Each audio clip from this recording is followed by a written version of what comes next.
நாய் பின்னால ஓடி வர நீ.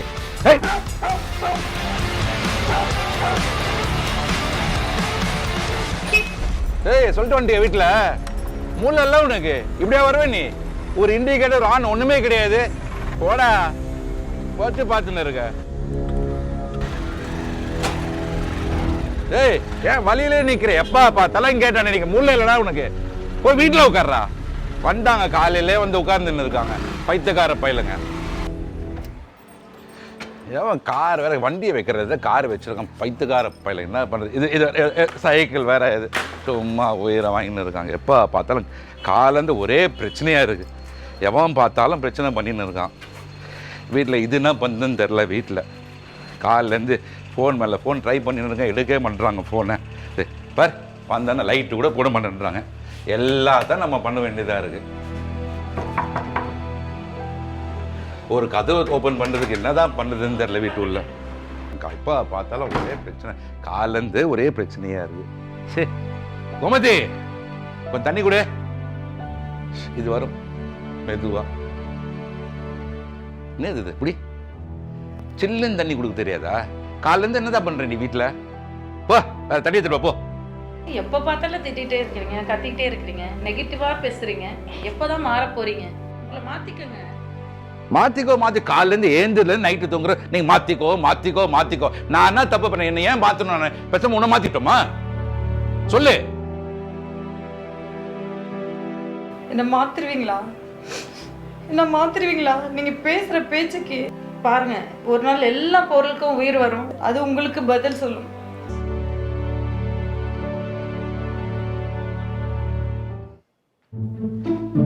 ஆமா இவ பெரிய தாயின் சபதம். இவ சொன்ன உடனே எல்லா பொருள் உயிர் வந்து டும்முன்னு தலை விழுந்துருமா.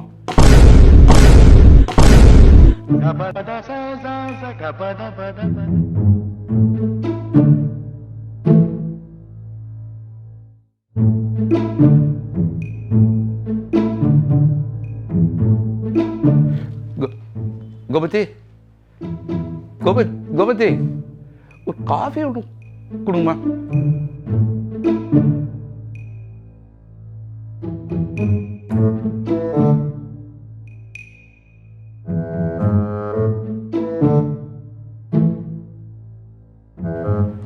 நிறுத்துடா. என்ன கப்பு பேசுதேன்னு ஷாக் ஆகுறியா? இனிமே இப்படிதான்டா பேசுவோம். என்ன நான் பேச்சு பேசுறல நீ? அதுனடா அது மீசை நல்லா ஜல்லிக்கட்டு வீர மாதிரி நல்லா பல்லி வால் மாதிரி வச்சுட்டு இருக்கிற மீசைய பா. என்னடா வாய் இது? கப்பு வாயா? நல்லா திறந்து விட்ட லாரி தண்ணி மாதிரி லொடன்னு எப்போ பாரு குறையா பேசிட்டு இருக்கிற. பார் என்னை இன்னொரு முறை வச்சுக்கிட்டு குடிக்கிறதுக்கு மட்டும்தான் வாயை திறக்கணும். வேற ஏதாவது பேசுறதுக்கு வாயை திறந்தேன்னு வச்சுக்கேன் வாயிலேயே புடிச்சுன்னு வைப்பேன்.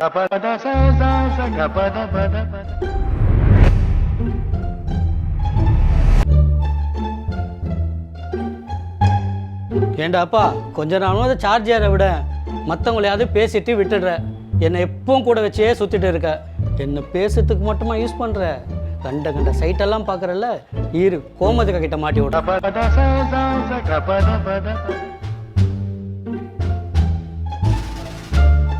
செல்லகுட்டி தூங்குறியாப்பா? தூங்கு. அரிச்சி ஏன் சரி நல்லா வாய் கீழே பேசுறியே. இந்த சோஃபா கீஞ்சி எவ்வளோ நாள் ஆச்சு? அது என்ன தச்சு போடணும்னு புத்தி இருக்குதா? நானும் எவ்வளோ நாள் தான் மறைச்சு வைக்கிறது? ஒரு நாள் ஆணி வச்சிடறேன் பாரு.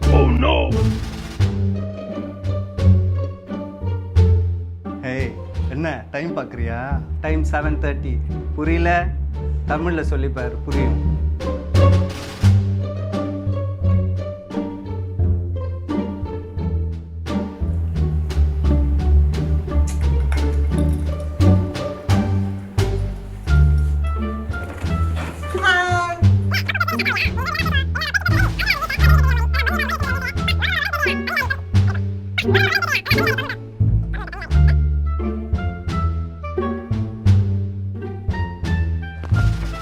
என்னால முடியலப்பா.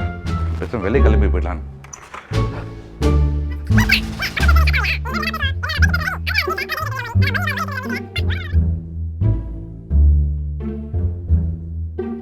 செம்ம டென்ஷனா இருக்குப்பா. Come on, man. What is the matter with you? Are you trying to kick me like this? This is sports, man. You better be careful.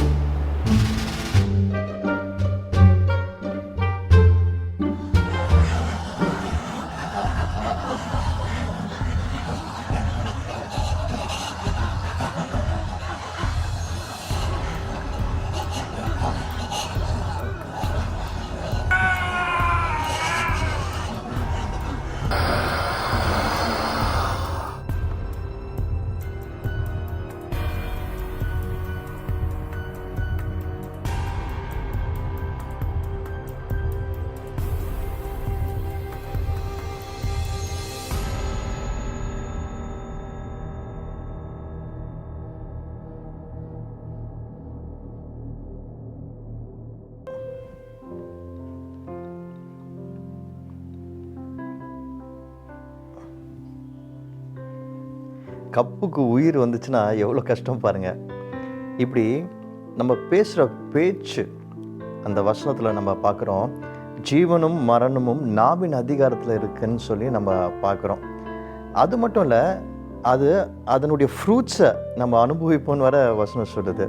S, பாசிட்டிவாக பேசும்பொழுது positive things happen to us, நெகட்டிவாக பேசும்போது negative things happen to as.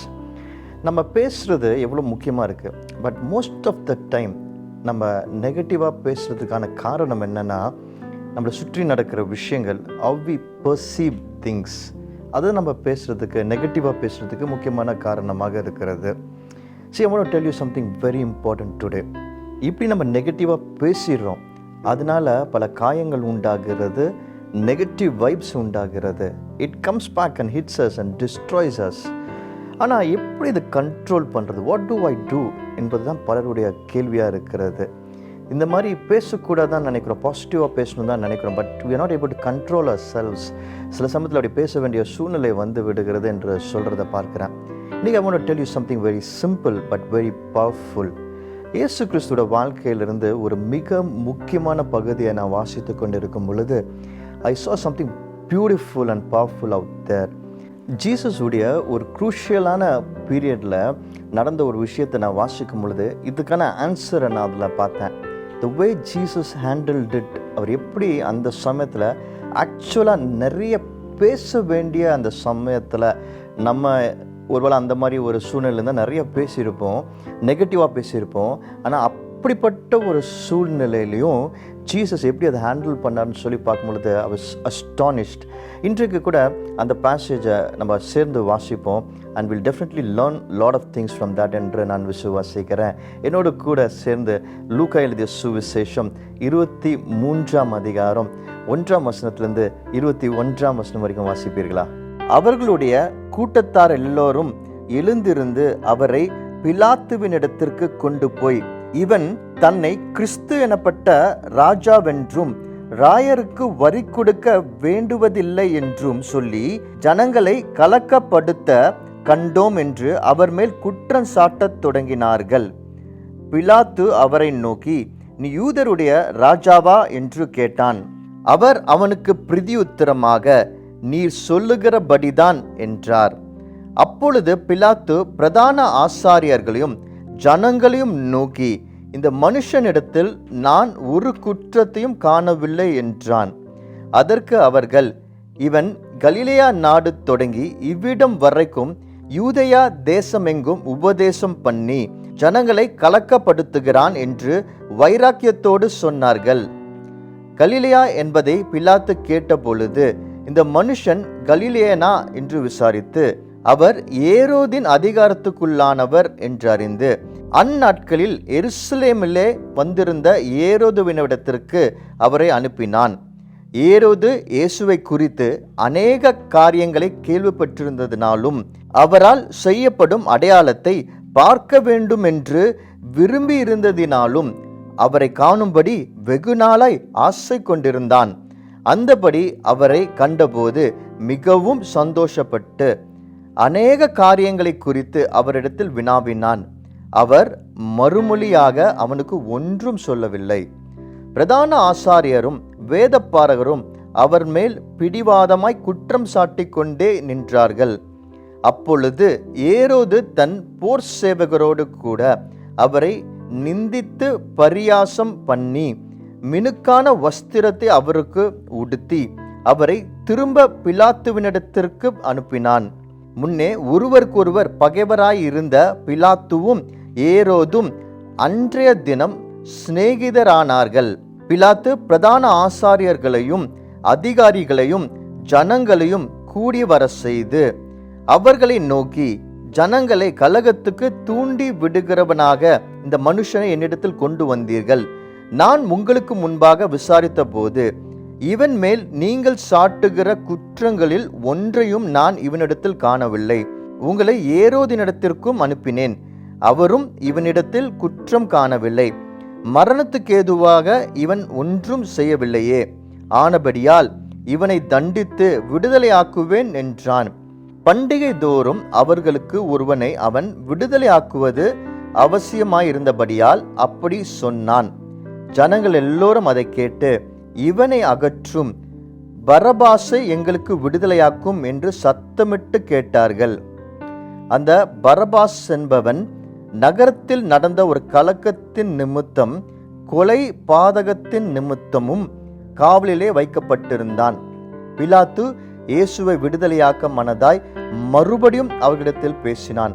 அவர்களோ அவனை சிலுவையில் அறையும் என்று கூக்குரலிட்டார்கள். பாருங்க, இந்த particular passage trial of Jesus, அவரை குற்றப்படுத்தும்படியாக, அதாவது டெத் பெனால்ட்டி கொடுக்கும்படியாக, குற்றப்படுத்தும்படியாக நடக்கிற ஒரு கோர்ட் கேஸ் என்ற மாதிரி வச்சுப்போமே. அப்படிப்பட்ட ஒரு இடத்துல அவர் எப்படி ரியாக்ட் பண்ணுறாரு என்பது தான் ரொம்ப முக்கியமாக இருக்குது. பாருங்கள், நம்ம பேசுகிறதை பற்றி இன்றைக்கு பேசிக்கொண்டிருக்கிறோம். அதுவும் நம்ம ரொம்ப இமோஷனலாக இருக்கும் பொழுது நம்ம நெகட்டிவாக பேசுகிறதை பற்றி பேசுகிறோம். This is definitely a very good example. ஏன்னா இது ஒரு ஹை இமோஷன்ஸ் இருக்கிற ஒரு இடம். அவரை குற்றப்படுத்துகிறாங்க, அவரை டெத் பெனால்ட்டிக்கு, அதாவது அவரை சாகடிக்கும்படியாக, குரூசிஃபை பண்ணும்படியாக, சிலுவையில் அறையும்படியான ஒரு சூழல் அங்கே இருக்கிறது. அப்படிப்பட்ட ஒரு நேரத்தில் இயேசு கிறிஸ்து என்ன பேசினார், எப்படி பேசினார் என்று சொல்லி தான் நம்ம பார்க்க போகிறோம். நமக்கு எவ்வளோ பிரச்சனைகள் வருகிறது. we are facing so many issues. நிறைய சிச்சுவேஷன்ஸ் வருகிறது. நிறைய பேர் நமக்கு எதிராக நம்ம கோபப்படுத்துகிற மாதிரி காரியங்கள்லாம் செய்யும் பொழுது நம்ம படப்படன்னு பேசுகிறோம், தப்பாக பேசுகிறோம், குறைவான காரியங்களை பேசி விடுகிறோம். அதுதான் பயங்கர நெகட்டிவிட்டியை உண்டாக்குகிறது. ஆனால் இயேசு கிறிஸ்துவோட இந்த எக்ஸாம்பிளை நம்ம எடுக்கும் பொழுது ரொம்ப ரொம்ப ஒரு ஹை இன்டென்சிட்டி சிச்சுவேஷன். ஆனால் அதில் அவர் செஞ்சது தான் நமக்கு ஒரு பயங்கர உதாரணமாக இருக்கும் அப்படின்னு சொல்லி நினைக்கிறேன். 3 காரியங்களை இதில் பார்க்குறேன். see 3 things here. அந்த 3 காரியங்களிலிருந்து நம்ம நல்ல ஒரு படிப்பினையை எடுத்துக்கொள்ள முடியும். நான் ரொம்ப இமோஷனலாக மற்றவங்க தான் இப்படி ஆக்குறாங்க நம்ம சொல்கிறோம் தெரியுமா, அதை வச்சுட்டு நம்ம பேசுகிறோம் தெரியுமா, நமக்கு ஒரு நல்ல 3 லெசன்ஸ் இதில் இருக்கிறது என்பதை நான் உணர்கிறேன். முதல் காரியம், what is the first thing? இயேசு கிறிஸ்துவை அவங்க அந்த பிலாத்து இடத்துல கொண்டு போகிறாங்க. ஹையஸ்ட்டு ஒரு ஜட்ஜுன்னு வச்சுப்போமே, ஒரு சுப்ரீம் கோர்ட்டோட ஒரு ஜட்ஜு கிட்ட கொண்டு போனால் எப்படியோ அந்த மாதிரி அந்த ஊருக்கு ஹையஸ்ட்டு ஒரு ஜட்ஜாக அவர் இருந்தார். அவர் சொல்கிறது தான் ஃபைனல் தீர்ப்பு. அப்படிப்பட்ட ஒரு ஜட்ஜு அவர்கிட்ட இயேசு கிறிஸ்துவை கொண்டு போகிறாங்க. அவரை கொலை செய்யணும்னு நினைக்கிறவங்க அவரை கூட்டிகிட்டு போகிறாங்க. அப்படி கொண்டு போனவங்க ஃபஸ்ட்டு திங்கு என்ன குற்றச்சாட்டாக பேசுகிறாங்க பார்த்தீங்கன்னா, நம்ம அந்த செகண்ட் வர்ஸ் ஒரு வாட்டி திரும்பியும் வாசிப்போமா. இதான் ஃபஸ்ட்டு குற்றச்சாட்டு, அவங்க வைக்கிற ஃபஸ்ட்டு குற்றச்சாட்டு.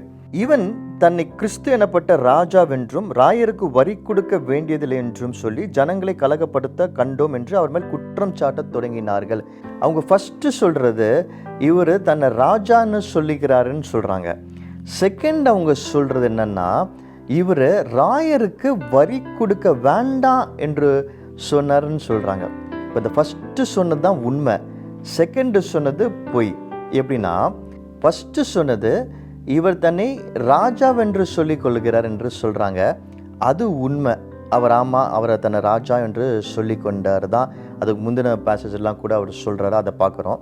ஸோ அது உண்மை. ஆனால் எது பொய்னா, அவங்க அடுத்ததாக சொல்கிறாங்க பார்த்தீங்களா, ராயருக்கு வரி செலுத்த வேண்டான்னு இவர் சொன்னார்னு சொல்கிறாங்க பார்த்தீங்களா, அது பொய். அது எப்படி சொல்கிறேன்னா, இதுக்கு முன்னாடி நீங்கள் வாசிக்கும் பொழுது 20ஆம் அதிகாரம் 25ஆம் வசனத்தில், லூக்கு 20ஆம் அதிகாரம் 25ஆம் வசனத்தில் இப்படி தான் அவர் எப்படியாவது மாட்டி விட்டுலான்னு சொல்லிட்டு இவங்க வந்து கேட்குறாங்க, இந்த மாதிரி ராயருக்கு வரி கட்டலாமான்னு சொல்லி கேட்குறாங்க. அப்போ இயேசு கிறிஸ்து அங்கே சொல்கிறாரு, அந்த காயின் எடுங்க, அதில் என்ன இருக்குது, அது யாருடையது என்று சொல்லி கேட்கும்போது ராயனுடையது என்று சொல்லும் பொழுது, அப்போ ராயனுக்குரியதை ராயனுக்கு செலுத்துங்க, தேவனுக்குரியதை தேவனுக்கு செலுத்துங்கள் என்று அங்கே சொல்லியிருந்தார். அப்போது இங்கே அவங்க சொல்கிறது பொய், இவங்ககிட்ட தான் அதை சொல்லியிருந்தாரு. இங்கே அதை மாற்றி பொய்யான ஒரு காரியத்தை, பொய்யான ஒரு அக்யூசேஷன் அவர் மேலே வைக்கிறாங்க. ஸோ இந்த பர்டிகுலர் விஷயம் பார்த்திங்கன்னா ஆஃப் ட்ரூத், பாதி உண்மை, பாதி தான் அதில் உண்மை இருக்குது, மீதி பொய் இருக்கிறது. நிறைய சமயங்களில் நம்மை நோக்கி பல பொய்யான காரியங்கள் வரும். there will be lot of lies that will be thrown at us. பாருங்கள், பிசாசு இதை அதிகமாக செய்வான். நம்மக்கிட்ட என்ன சொல்லுவான், நம்மக்கிட்ட பேசுவான், நீ ஒன்றுக்குமே உருப்பிட மாட்ட, நீ தோற்று போயிடுவ, உன் வாழ்க்கை வேஸ்ட்டாக போயிடும், உன் ஃபேமிலி இப்படி தான் இருக்கும், உன் பசங்க இப்படி தான் ஆவாங்க, உன் வேலை இப்படி ஆகும் என்று சொல்லி பிசாசு பொய்யன், he will speak a lot of lies, deception. நிறைய விஷயங்களை நம்மக்கிட்ட பேசுவான், மனிதர்கள் மூலமாக பேசுவான், சிச்சுவேஷன்ஸ் மூலமாக பேசுவான். நம்ம நெகட்டிவாக பேசுகிறது எப்போ தெரியுமா, இந்த பொய்களுக்கு ரெஸ்பாண்ட் பண்ணும் பொழுது தான். பிசாசு நம்மை நோக்கி அள்ளி வீசுகிற இந்த பொய்களுக்கு பதில் கொடுக்குறோன்னு சொல்லி நம்ம உட்காந்துட்டு இருப்போம் தெரியுமா, அப்படி பேசுகிறது தான் நம்ம நெகட்டிவாக பேசுகிற காரியமாக இருக்கும். கர்த்தரோட பிள்ளைங்க ஒரு விஷயத்தை நன்றாக புரிந்து கொள்ள வேண்டும். பிசாசு எவ்வளோ பொய்யான காரியங்களை நம்ம நோக்கி வீசலாம், நம்ம லைஃப்பை பற்றி, நம்ம சரீரத்தை பற்றி, நம்மளுடைய ஃபேமிலியை பற்றி, நம்மளுடைய ஊழியத்தை பற்றி, நம்மளுடைய எதிர்காலத்தை பற்றி நிறைய லைஸை தூக்கி வீசலாம். அதுக்கு நம்ம பதில் கொடுக்குறோம் பார்த்தீங்களா, ரியாக்ட் பண்ணுறோம் பார்த்தீங்களா, அதுக்கு திரும்பி நம்ம கோபமான வார்த்தைகளையும், டிசப்பாயின்மெண்ட்டை வெளிப்படுத்துகிற வார்த்தைகளையும், பயத்தின் வார்த்தைகளையும் நம்ம பேசுகிறோம் பார்த்தீங்களா, அதுதான் இந்த நெகட்டிவ் வைப்ஸை உருவாக்கி விடுகிறது. So that is something that we have to really be careful about.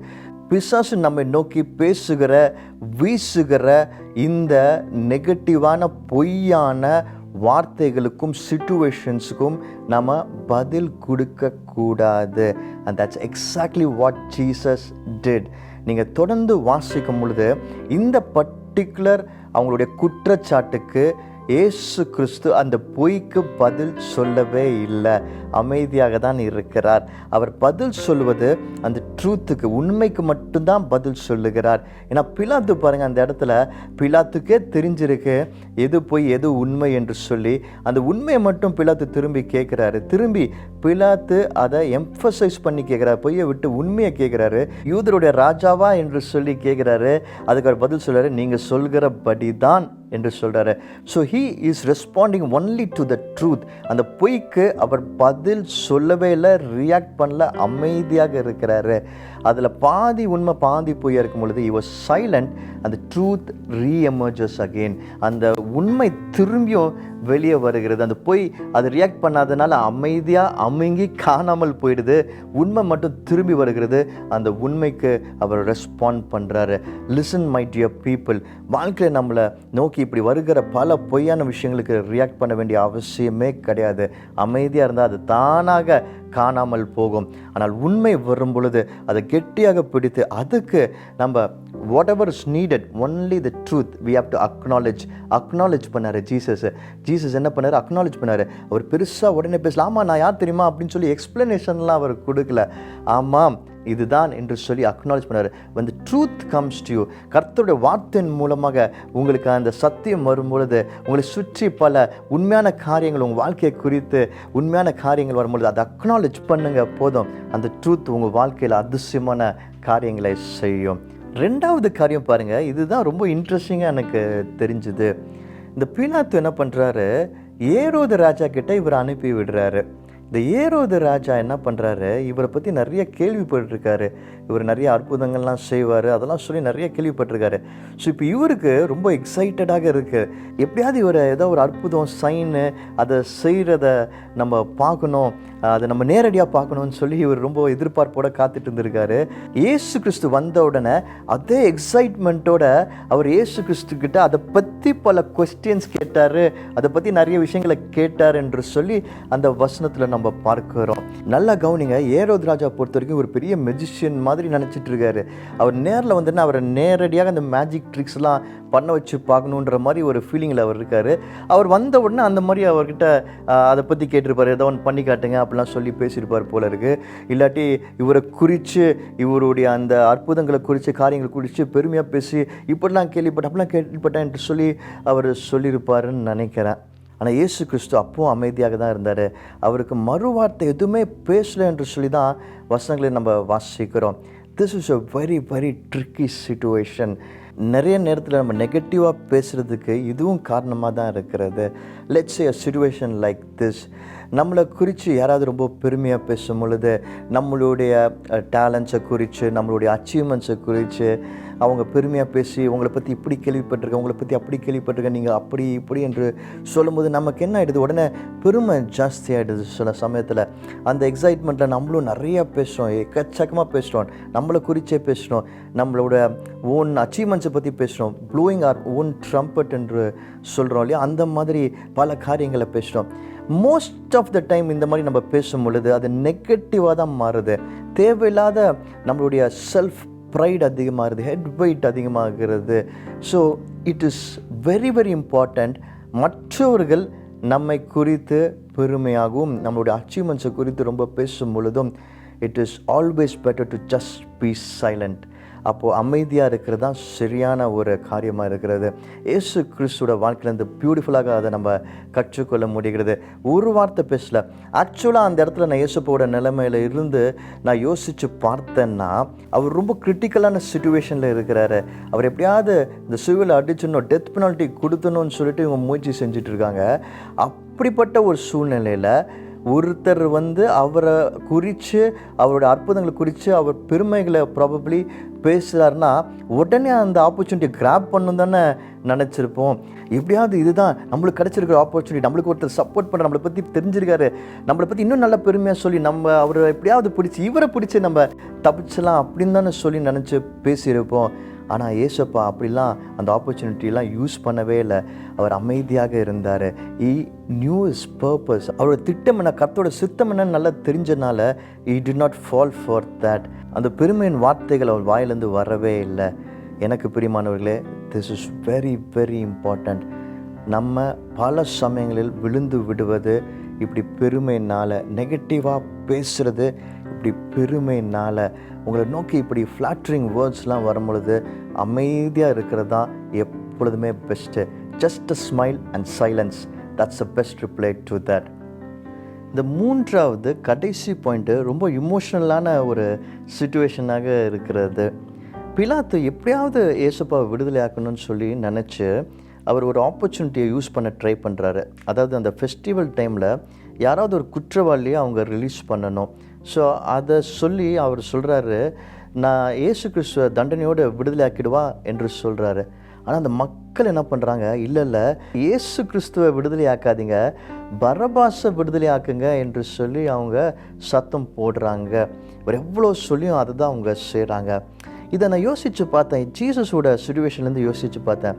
Very very emotional ஒரு சிச்சுவேஷன் வந்திருக்கும். கொஞ்சம் யோசிச்சு பாருங்களேன், அந்த மக்களுக்கு எவ்வளோ நல்லது செஞ்சுருக்காரு, எவ்வளோ அன்பு செய்தார், அவங்களுக்காக தான் எல்லாவற்றையும் அவர் தியாகம் செஞ்சுருக்கிறாரு. அவ்வளோ அவர்களை அன்பு செய்த இயேசு கிறிஸ்து வேண்டாம், ஆனால் ஒரு கொலை குற்றவாளியை, ஒரு கிரிமினலை ரிலீஸ் பண்ணுங்க என்று அவங்க சொல்லும் பொழுது இயேசுப்பாக்கு எப்படி உள்ளம் வலிச்சிருக்கோம் என்று சொல்லி நான் யோசித்து பார்த்தேன்.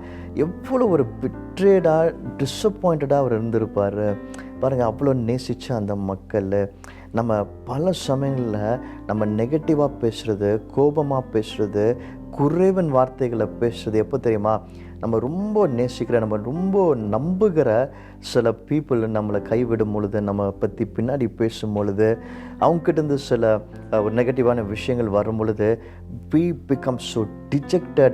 அப்போ தான் நம்ம இமோஷன்ஸ் ரொம்ப ஹையாகி நம்ம பல நேரங்களில் என்ன பேசுகிறோன்னே தெரியாமல் பல விஷயங்களை பேசி விடுகிறோம். அப்போ தான் ரொம்ப கண்ட்ரோல் இல்லாமல் பேசி விடுகிறோம்.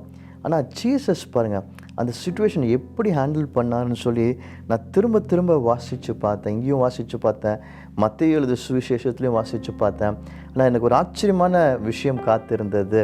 மற்ற 2 இன்ஸ்டன்ஸ் நான் சொன்னேன் தெரியுமா, அந்த 2 இன்ஸ்டன்ஸில் ஜீசஸோட பதில், ஒன்று சைலன்ஸு, இல்லாட்டி அந்த உண்மைக்கான ஆன்சரு, அதை பார்க்க முடிஞ்சுது. ஆனால் இங்கே ஜீசஸோட ரியாக்ஷனை கூட பார்க்க முடியல. அவர் எப்படி ரியாக்ட் பண்ணார்னு கூட இங்கே பார்க்க முடியல. பேசுகிறத விடுங்க, அவர் ரியாக்ஷனை கூட இங்கே நம்ம பார்க்க முடியல. அப்போ தான் நான் ஒரு விஷயத்தை புரிஞ்சுக்கிட்டேன். இந்த மாதிரி ஒரு சுச்சுவேஷனில் நம்ம பயங்கரமாக ரியாக்ட் பண்ணுவோம். நம்மலாம் பயங்கரமாக ரியாக்ட் பண்ணுவோம். ரொம்ப இமோஷ்னலாக இருந்தால் பயங்கரமாக ரியாக்ட் பண்ணுவோம். ஆனால் ஜீசஸ் ரியாக்ட் கூட அங்கே பண்ணல என்று சொல்லி நான் விசுவாசிக்கிறேன். அதனால தான் அதை பற்றி ரெக்கார்ட் பண்ணுறதுக்கு ஒன்றுமே இல்லைன்னு சொல்லி நான் நினைக்கிறேன். see what are learning this is. ரொம்ப இமோஷ்னலாக இருக்கும்போது நம்ம ரொம்ப அதிகமாக தேவையில்லாத விஷயங்களை பேசிடுறோம். But the lesson is don't even react. அந்த இடத்துல ரியாக்ட் கூட பண்ணக்கூடாது. ஹை இமோஷன்ஸ் இருக்கும்போது ரியாக்ட் கூட பண்ணக்கூடாது. இயேசு கிறிஸ்து ஒரு காரியத்தை நன்றாக புரிந்து வைத்திருந்தார். கர்த்தருடைய சித்தம் என்ன என்பதை, காட்ஸ் பர்பஸ் என்பதை ரொம்ப ஸ்ட்ராங்காக உணர்ந்திருந்தார். அந்த ஸ்ட்ரென்த் அவருக்குள்ளே இருந்ததுனால தான் எல்லாவற்றையும் ஃபேஸ் பண்ணுகிற ஸ்ட்ரென்த்தும், எல்லாவற்றையும் ஹேண்டில் பண்ணுகிற ஸ்ட்ரென்த்தும் அவருக்குள்ளே இருந்தது. அதனால தான் அவருக்கு என்ன பேச வேண்டும், எப்போ பேச வேண்டும், எப்போ பேசக்கூடாது, எப்போ ரியாக்ட் கூட பண்ணக்கூடாதுன்னு நல்லா தெரிஞ்சிருந்தது. ஒரு மிக பியூட்டிஃபுல்லான அப்சர்வேஷன் இந்த பேசேஜில் பார்த்தேன். என்ன தெரியுமா, அவர் பேசுகிறாரோ இல்லையோ, ஆனால் ஒவ்வொரு முறையும் பிலாத்து பேசினார். என்ன தெரியுமா பேசினார்? he is innocent, he is innocent, he is innocent என்று சொல்லி 3 முறை சொல்கிறாரு. அதுவும் ஒரு முறை கூட இன்னொரு விட்னஸையும் அவர் எடுத்துக்கொள்ளுகிறாரு. ஏன்னா ஓல்ட் டெஸ்ட்மெண்ட்லையும் பார்க்குறோம், 2 பேர் சேர்ந்தால் தான் அந்த சாட்சி ஸ்ட்ராங்காக நிற்கும் என்று சொல்லி பார்க்குறோம். அதை கூட அவர் செய்கிறாரு. ஏரோதையும் சாட்சியாக எடுத்துக்கிறாரு அவர் இன்னசென்ட் என்று உறுதி செய்வதற்கு. பல நேரங்களில் நாம் நம்மை ஜஸ்டிஃபை பண்ணுறதுக்காக பேசுகிறோம், நெகட்டிவாக பேசி விடுகிறோம். ஆனால் இதுலேருந்து நம்ம தெரிஞ்சுக்க வேண்டிய விஷயம் என்ன தெரியுமா, இயேசு கிறிஸ்து மாதிரி நம்ம நடந்து கொண்டோம் என்றால், பேசினோம் என்றால், பேசாமல் இருந்தோம் என்றால், நாம் ப்ரூவ் பண்ண வேண்டாம் நம்ம இன்னசென்ட்டு, நாம் நம்மளையே ஜஸ்டிஃபை பண்ணிக்க வேண்டாம். நம்ம சுற்றி இருக்கிறவர்கள் நமக்காக பேசுவார்கள், அவர்கள் உணர்வாங்க நம்ம யார் என்று சொல்லி. So today we have to realize and we have to commit one thing in the presence of God. ஏசப்பா, இன்றைக்கு நாங்கள் கற்றுக்கொண்டதை போல தேவையில்லாத வார்த்தைகளை நாங்கள் பேச மாட்டோம் ஆண்டவரே. நெகட்டிவான விஷயங்களை நாங்கள் பேச மாட்டோம் ஆண்டவரே. எப்போ பேசணுமோ, எவ்வளோ பேசணுமோ, என்ன பேசணுமோ அதை மட்டும்தான் பேசுவோம், நீங்கள் பேசினதை போல ஆண்டவரே. பிகாஸ் we know நாங்கள் பேசுவதன் மூலமாக, நெகட்டிவான வார்த்தைகளை பேசுவதன் மூலமாக நெகட்டிவான விஷயங்களுக்கு உயிர் கொடுத்து விடுகிறோம். பாசிட்டிவாக பேசினால் பாசிட்டிவ் காரியங்கள் எங்கள் வாழ்க்கையில் வரும் என்பதை தெரிந்து கொள்கிறோம். அப்படியாக எங்களை மாற்றுங்க என்று சொல்லி இப்பொழுது நம்ம ஜெபிப்போமா? எனக்கு பிரியமான இயேசுப்பா, இந்த நேரத்திற்காக நன்றி செலுத்துகிறோம் ஆண்டவரே. கர்த்தர் எங்களோடு பேசினதற்காக நன்றி ஆண்டவரே. நாங்கள் என்ன பேச வேண்டும், என்ன பேசக்கூடாது என்று பேசினதற்காக நன்றி ஆண்டவரே. கர்த்தர் எங்களோடு கூட இருந்து எங்கள் வாழ்க்கையை மாற்றுகிறீரப்பா, அதற்காக நன்றி ஆண்டவரே. இப்போ அந்த நேரத்தில் கூட ஆண்டவரே, எங்கள் ஒவ்வொருத்தரும் நீங்கள் தொடுங்க ராட்சா ஆண்டவரே. தேவையில்லாத விஷயங்களை நாங்கள் பேசாதபடிக்கு ஆண்டவரே, நெகட்டிவான காரியங்களை பேசி நெகட்டிவ் வைப்ஸை உண்டாக்காதபடிக்கு ஆண்டவரே, கர்த்தர் எங்களுக்குள்ள சமாதானத்தை தாங்க, தெளிவை தாங்க ஆண்டவரே. இந்த நாட்களில் ஆண்டவரே ஒவ்வொருத்தரையும் பாதுகாத்து கொள்ளுங்க, இரத்த கோட்டைக்குள் மறைத்து வைங்க என்று சொல்லி இயேசுவின் நாமத்தினாலே ஜெபிக்கிறேன் நல்ல பிதாவே, ஆமென். என் ஆத்துமாவே கர்த்தரை ஸ்தோத்திரி, என் முழு உள்ளமே அவர் பரிசுத்த நாமத்தை ஸ்தோத்திரி. என் ஆத்துமாவே கர்த்தரை ஸ்தோத்திரி, கர்த்தர் செய்த சகல உபகாரங்களை என்றென்றும் மறவாதே, ஆமென். நம் ஆண்டவராக இயேசு கிறிஸ்துவின் கிருபையும் பிதாவாகிய தேவனின் அன்பும் பரிசுத்த ஆவியான அந்யோன்ய ஐக்கியமும் இன்றைக்கும் என்றைக்கும் நம்மோடு இருப்பதாக, ஆமென். நம்முடைய நாவின் வார்த்தைகள் நமக்கு ஆசீர்வாதமாகவும் மற்றவர்களுக்கு ஆசீர்வாதமாகவும் மாறுவதாக. God bless you.